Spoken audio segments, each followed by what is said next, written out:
What are the key elements of a really good advertising campaign?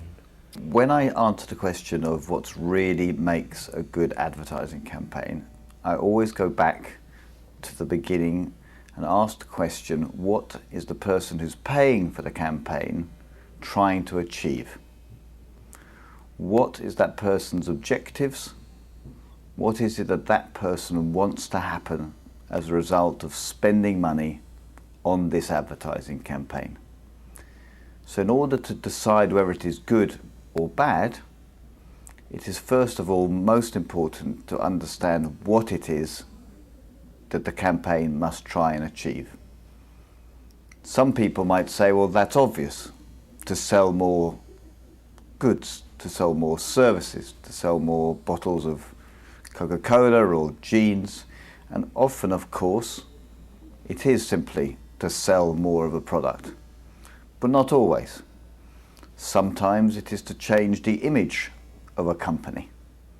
Sometimes it is to change people's views of an issue. Sometimes it is to get people to drink less alcohol, to do up their seatbelts, to change the way in which they use energy. So good or bad advertising campaign depends on what it is there to achieve. Can you take us through the typical planning and launch stages of a campaign? So when we look at the different stages of a campaign, we tend to start always with the briefing.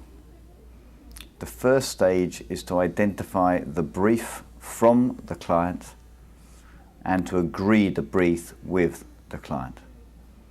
It is at this stage that we tend to agree the objectives I referred to earlier. What will make the client happy after this campaign has been aired. The second stage is then to take that brief and articulate it for the people in our organisations who have to make recommendations and have ideas about the campaign itself. At this stage, we brief creative people to come up with ideas and media people to have ideas about which channels those ideas will be seen in. The third stage will be the presentation of those ideas to the client. There is then some debate. That debate process can go on for quite a long time until there's agreement. At that point of agreement, we get into the execution phase.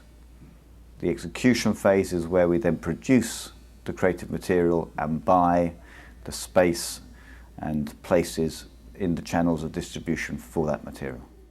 Can you give us an example of a successful new media campaign? One of the most successful new media campaigns, and from one of the clients that uses new media best, is Nike.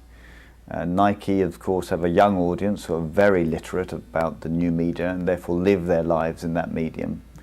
And so rather than simply use advertising on television to talk to this youthful audience, what Nike does is they start seeding viral campaigns.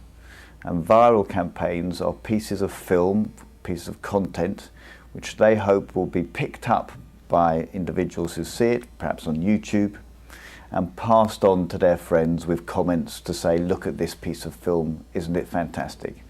Perhaps the most famous piece of Nike viral was Ronaldinho, the footballer, appearing to be able to lob the ball directly onto the goal bar and it bouncing back to him 10 times.